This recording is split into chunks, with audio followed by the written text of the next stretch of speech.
নিজের জন্য শপিং করতে যেয়ে দেখি একটা ছোট্ট বাচ্চা মার্কেটে হারিয়ে গিয়েছে। দেখে আমার খুবই খারাপ লাগতেছিল। তো সবকিছু আজকে আমি আপনাদের সঙ্গে শেয়ার করব। জানতে হলে অবশ্যই সবাই সম্পূর্ণ ভিডিও দেখবেন। আসসালামু আলাইকুম। সবাইকে মৌমিতা মোর ড্রিম ফেসবুক অ্যান্ড ইউটিউব চ্যানেলে স্বাগতম জানাচ্ছি। তো এই আমাদের বগুড়া কন্টেন্ট ক্রিয়েটর অ্যাসোসিয়েশনের প্রোগ্রাম উপলক্ষে তো আমি কি পরব ভেবেই পাচ্ছিলাম না। আমার কোনো কাপড়ই নেই এরকম মনে হচ্ছিল। তো আমি এর জন্য কেনাকাটা করতে মার্কেটে চলে গিয়েছিলাম।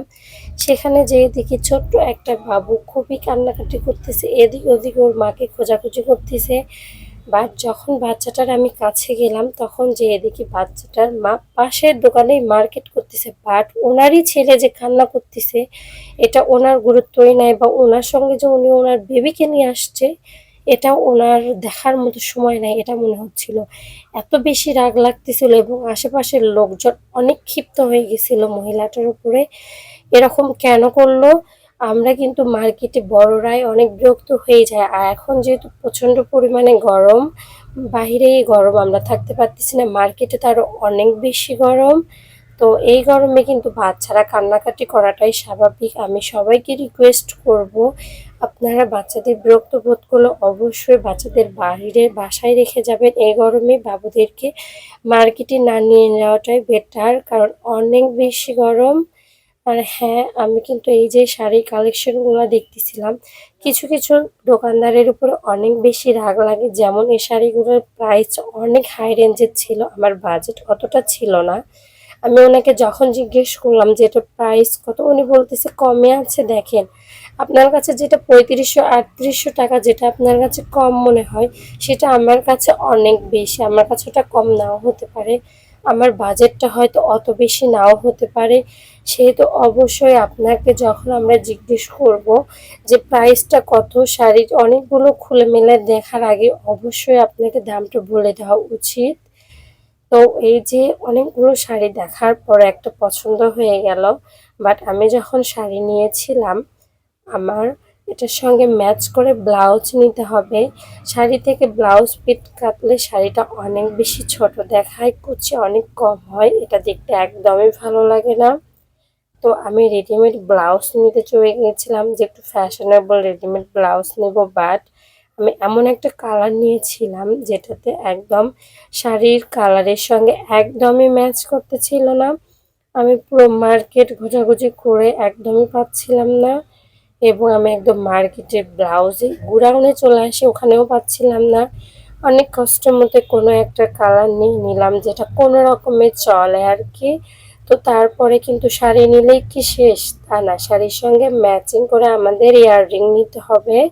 তো এখানে এসে আমার একটা ভাতের ব্যাস পছন্দ হয়ে যায়। ব্যাসটা অনেক অনেক বেশি সুন্দর ছিল, আমার কাছে তো অনেক বেশি ভালো লেগেছে।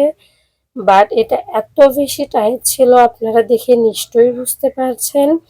অনেক বেশি টাইট হওয়ার কারণে এটা নেওয়া হয় নাই। বাট এটা অনেক বেশি পছন্দ ছিল। আমার হাতে কোনো চুড়ি বা ব্যাস কিচ্ছু হয় না, যেটা আমি পছন্দ করি। অনেক বেশি বড় হাতের মাপ ছিল আমার।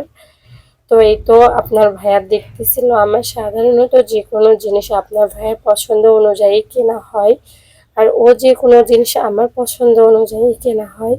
তো আপনার ভাইয়া কিন্তু দেখতেছিল সবকিছু। বাট এ দোকানে এসে যে কালেকশনগুলো দেখতেছিলাম আমার অনেক বেশি ভালো লেগেছে এখানের ইয়াররিংগুলা।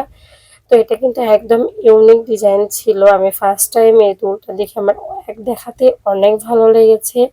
তো এটা কিন্তু আমরা নিয়ে নিই। আপনাদের কাছে কেমন লেগেছে অবশ্যই জানাবেন। আর এই দোকানে যেগুলো কালেকশন ছিল আমার কাছে অনেক ভালো লেগেছে, সবগুলো কালেকশনই মোটামুটি ভালো ছিল। এবং আমার একটা আংটি পছন্দ হয়ে যায়, যেটা আসলে আমার হাতে হবে না, এটার ছোট বড় করার অপশন ছিল না।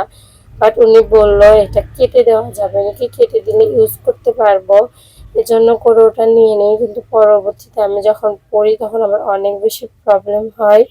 তো এই যে ছেলেদের যেহেতু বাসায় রেখে গিয়েছিলাম, তো হয়তো ছেলেদের জন্য একটু ফল কিনতেছিলাম।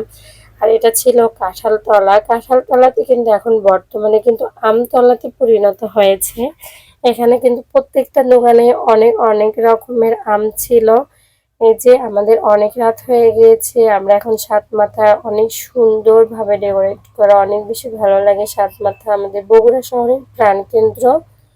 তো সবাইকে বলবো ভিডিওটা ভালো লাগলে অবশ্যই লাইক, কমেন্ট এবং শেয়ার করবেন, এবং যারা ফেসবুক থেকে দেখতেছেন অবশ্যই ফলো দিবেন, এবং ইউটিউব থেকে দেখলে অবশ্যই চ্যানেলটি সাবস্ক্রাইব করবেন।